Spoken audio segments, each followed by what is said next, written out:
nama saya Berliana Alfianti dengan nomor induk mahasiswa 0701022607, Prodi Filosofi dan Psikoterapi, Fakultas Usmedi dan Filsafat, semester 5. Di sini saya akan menjelaskan tentang definisi patologi sosial beserta dampak-dampaknya. Langsung saja pada pembahasan yang pertama, yaitu istilah patologi. Patologi sosial terdiri dari dua kata, yaitu patologi dan sosial. Patologi menurut etimologi diambil dari bahasa Yunani. Terdapat dua kata, yaitu pathos dan logos. Pathos artinya penyakit, sedangkan logos artinya ilmu. Jadi secara terminologi, patologi adalah ilmu yang membahas tentang penyakit, sedangkan sosial adalah kehidupan bermasyarakat. Jadi patologi sosial adalah ilmu yang membahas seputar fenomena penyakit yang ada di sekitar kita, terutama di lingkungan masyarakat. Menurut tokoh psikologi Sigmund Freud, selaku tokoh psikoanalisis, mengartikan bahwa patologi sosial adalah perilaku yang menyimpang yang timbul karena konflik-konflik dari masa lalu yang menekan trauma pada alam bawah sadar manusia, sehingga menimbulkan rasa kecemasan yang berlebih, rasa tidak nyaman, agresivitas, dan pada akhirnya dia melampiaskan semuanya itu untuk dengan melakukan penyimpangan. Jadi patologi sosial ini sifatnya selain merugikan dan meresahkan masyarakat, juga dapat merugikan dirinya sendiri. Kemudian macam-macam patologi sosial.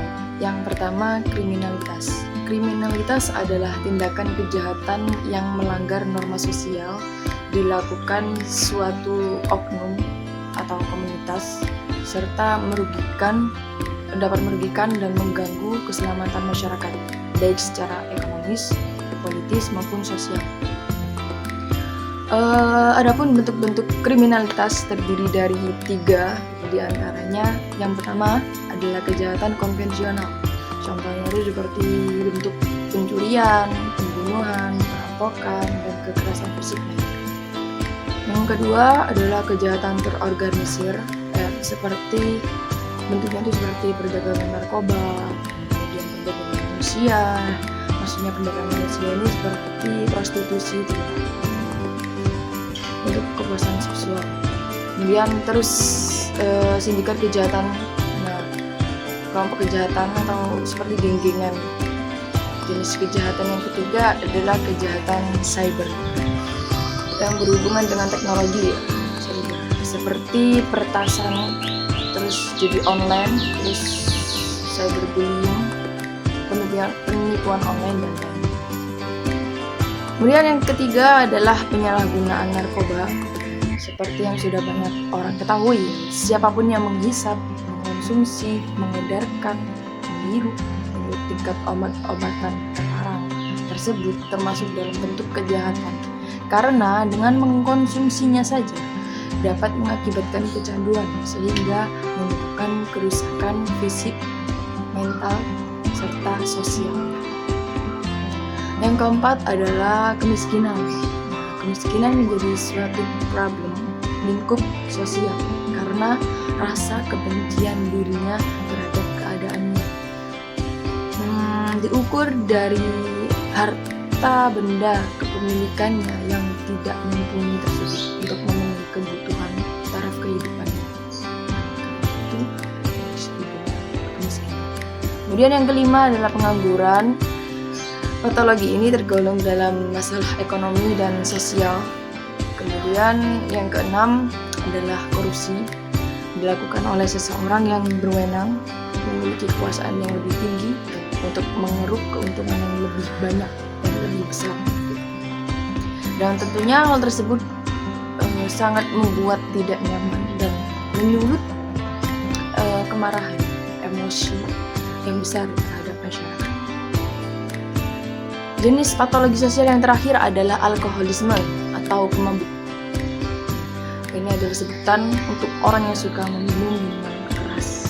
Selanjutnya adalah dampak-dampak dari patologi sosial. Dampak dari patologi sosial sendiri terdapat 4, diantaranya dampak kepada diri sendiri, dampak kepada masyarakat, dampak kepada keluarga, dan dampak kepada lingkungan. Yang pertama, dampak kepada diri sendiri. Nah, baik si pelaku maupun korban. Nah, jika pelaku akan berdampak pada kesehatan fisiknya. Contoh, pada pengguna narkoba dapat menyebabkan kerusakan organ dalam, kemudian fisik badan yang menurun drastis, kesehatan fisik yang semakin menurun, dan lainnya. Kemudian memperoleh diskriminasi.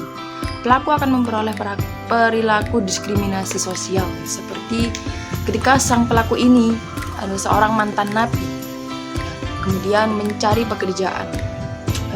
Dia agaknya sedikit kesulitan untuk memperoleh pekerjaan karena status sosialnya adalah sebagai seorang mantan napi.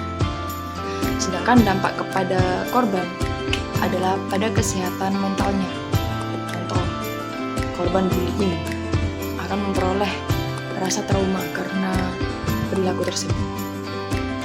Kemudian yang kedua adalah dampak pada masyarakat. Dapat mengganggu stabilitas sosial yang menyebabkan ketertiban lingkungan menjadi tidak teratur. Kemudian menimbulkan rasa cemas dan takut yang berlebih pada masyarakat. Jadi masyarakat itu enggan untuk beraktivitas keluar rumah jika mendengar ada suatu kejahatan yang dilakukan oleh tetangganya, semisal. Kemudian yang ketiga yaitu dampak kepada keluarga. Komunikasi jadi terganggu dengan suasana canggung antar keluarga dengan si pelaku patologi,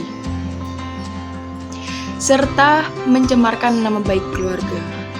Kemudian menyebabkan hilangnya keharmonisan keluarga, sehingga menimbulkan perceraian. Lalu yang terakhir adalah dampak kepada lingkungan. Dapat menyebabkan kerusakan fasilitas umum seperti aksi coret-coretan. Biasanya orang-orang itu suka iseng, suka coret-coret. Kemudian juga terhadap pencemaran terhadap lingkungan akibat dari perilaku orang-orang yang suka membuang sampah sembarangan. Demikian presentasi dari saya, kurang lebihnya mohon maaf dan terima kasih atas perhatiannya. Saya ucapkan wassalamualaikum warahmatullahi wabarakatuh.